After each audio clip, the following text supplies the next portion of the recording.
Hello, hello. We now have a new chapter of One Piece.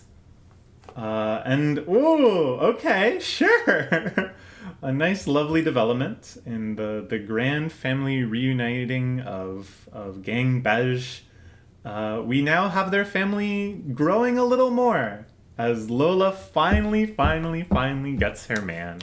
How nice! How nice! After running around kissing, both as warthog and human, she finally finds someone to settle down with. Look at this. Look at all the intersecting characters we have here. There's Apple Juice or whatever his name is from Whole Cake Island, the Gang Bej crime family representing, and then the Thriller Bark Rejects Club or whatever they're called, the unshadowed people that must live below decks, friends of Lola. They're invited too. What a lovely wedding! How great! This arc has been going on for quite a while, 36 volumes now. And I gotta say, it's pretty cute. And Yachty had that whole thing where he rescued Lola thinking it was Chiffon. So that's kind of a nice, treat, to call back to that. To say, hey, something came of that. Cute. Okay.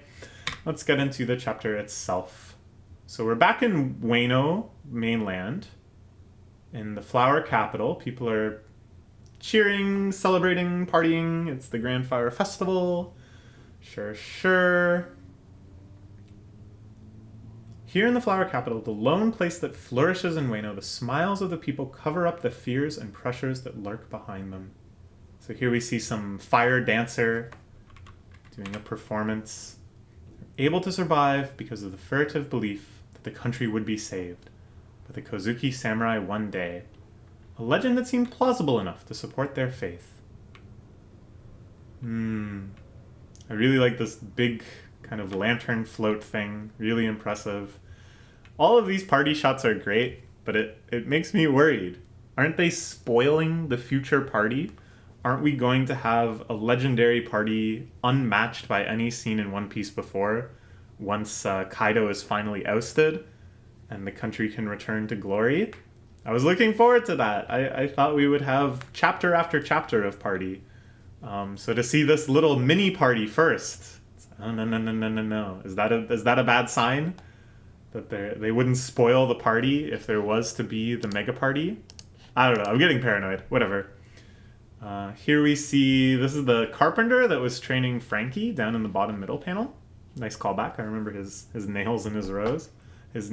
Nails in his nose. Won't have another drop to drink for an entire year once this festival's over. Damn it, if only Orochi didn't have Kaido backing him up.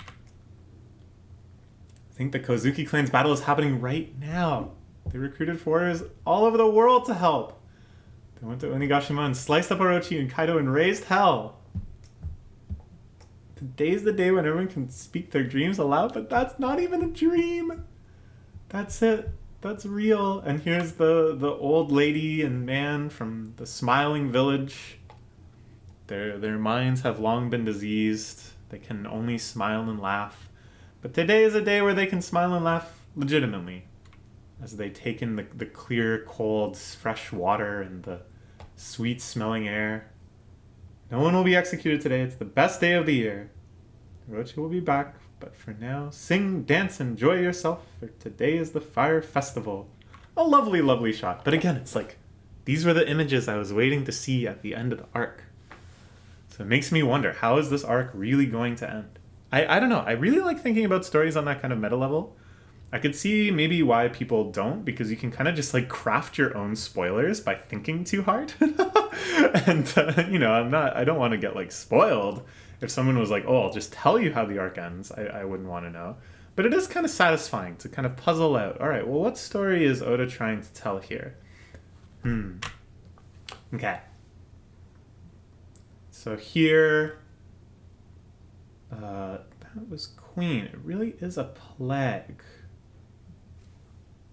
Who are these demons? These devils? What do they have to do with Queen? Cold, I'm turning into an Oni. They're being infected. Ooh, interesting. So maybe this is something that Caesar Clown provided them with? via Doflamingo, some bullet that Queen can fire out that turns people into these zombie Onis covered in ice that when they bite and infect other people, they also turn into frozen Onis. Okay, I like it. It's so like bizarre, it's so elaborate and over the top. It has this sense of like rigorous like over preparation, a feeling of we're prepared for eventualities that don't even make sense anymore. That comes from being a top performer in Kaido's crew, from being in that position of power and empowerment for so long that you end up with just nonsense tools like this legendary status of battles that fall into myth and become nonsensical.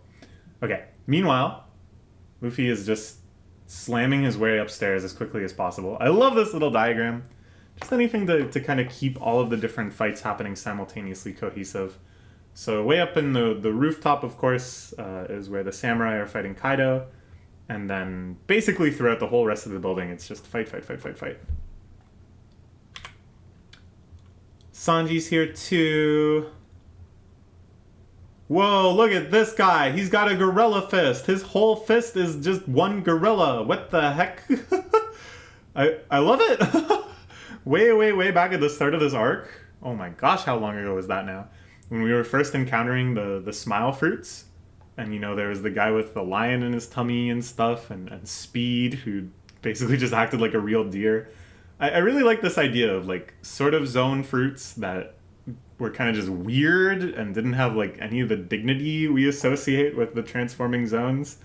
And then they're still coming up with them. After all this time, Oda still comes up with this nonsense of Gorilla Fist Man. Gorilla's supposed to grow. How should I know? It's Gorilla Punch Punch. He punches and then the gorilla punches. I remember as a kid, I was very fascinated by the idea of a gun that shot a gun and then that gun could shoot again. I have no idea why. I played a lot of FPSs as a kid, like GoldenEye and stuff, and this just seemed to me like a brilliant idea. The gun. Luffy just wants to fight. Take you too long to handle all these guys alone. 10 seconds too long for you? Do it in 3. Ooh, but Fish Hand Karate. Jinbei is here. Jinbei, this is kind of interesting. Like, a lot of people were wondering if Jinbei joins, is he going to be stronger than Sanji? Stronger even than Zoro, perhaps? It's not like we're going to get like a definitive ranking here. It's not like the two of them are going to fight. But just kind of setting up this rivalry, I think, is nodding maybe to that ambiguity. Which, of course, I really like. I always like when they lean into power level ambiguities, such that it becomes a debating point from within the community, and you're always looking for little hints who actually would eke out a victory if it came down to that. What kind of matchup spreads do they have? Who's better in which situations? Anyways. Jinbei, of course, the master strategist, putting together information, making advices.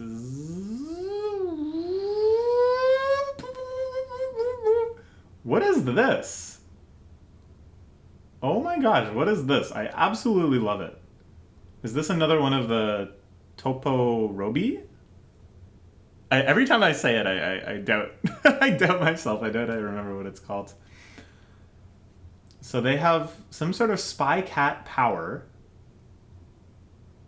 It looks so cool. I just love this design so much. They can see what the cats see. Also, they're on the roof. I don't know if that's related. But this seems like a very important, like, personal assistant to King. His strength is about 5,400. Most of them are samurai rallying around Odin's vassals. The rebellion of the Kozuki claim to restore their house to power. They're gonna put Momonosuke upon the shogun's throne. Kill Momonosuke! That will break the will of the samurai to fight. Pirates will be a separate matter. Okay.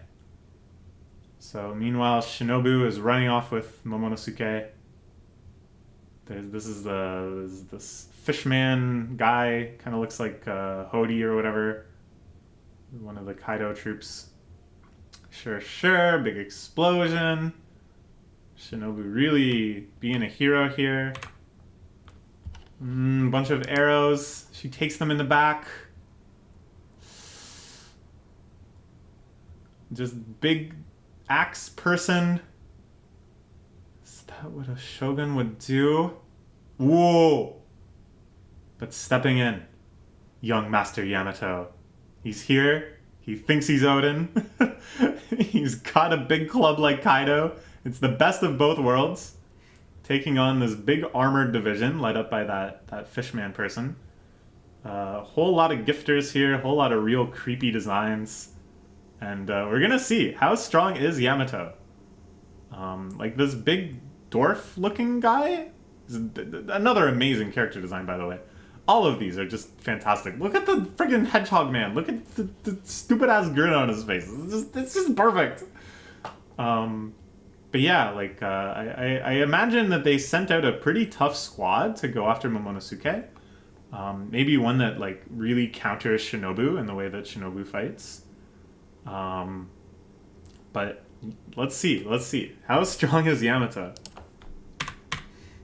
Okay, meanwhile, on the roof, Kaido got hit bad. All of the samurai launching a simultaneous attack. Their attacks actually working through the presumed invincible Kaido. They were able to hit the exact same wound and scar that Odin left on him so many decades ago. Not really so many, like 20 years ago. Not so many years ago. And now they're just going to hack him to bits, is the plan. While he's down, why not just hack him to bits?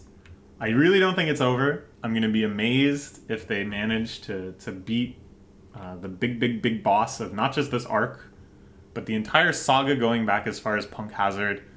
Just the strongest creature in the entire series. If Luffy isn't involved in beating it, I'm going to be shocked, because that's just not how shonen works. So something is going to happen here. Kaido is going to start taking things more seriously. He's going to sober up. In your spirit, I saw the visage of Kozuki Odin. I could have let you kill me. With each throb of my scar, I remember. But you people are not Odin. You will never see a monster samurai of his like again. It is too shallow. You don't even have enough power to open up the old scar. You cannot do it. I really like this. He's like, yeah, I got hurt. I'm bleeding. I'm down. I took it in. I thought for a second that it might be enough. And he says that with sort of almost a melancholy. You know, I think this is one of the best things in kind of writing a villain character, in writing a character that suffers defeat at the hands of a protagonist, is to express a genuine admiration from the villain to the protagonist, to the order of like, dang, well, you guys are just so strong. Like, what can I even say at this point? I'm just proud. I'm proud that I pushed you so far that you became this amazing. And I think had they been able to open up that old scar, he would have been fine to die. He would have just been like, yep, that is the spirit of Odin that killed me today. But no. He concludes that it is insufficient. They have failed this test. The fight will continue. Invisible slashes. Kiku's arm is obliterated. Okay. Alright. We will look forward to the next chapter. Won't be long from now.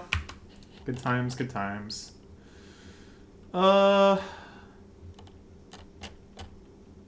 Usually it says like, oh, next chapter November 2nd or whatever. I don't know. I was just checking to see if it was on break or not. But yeah, see you when I see you. Bye-bye.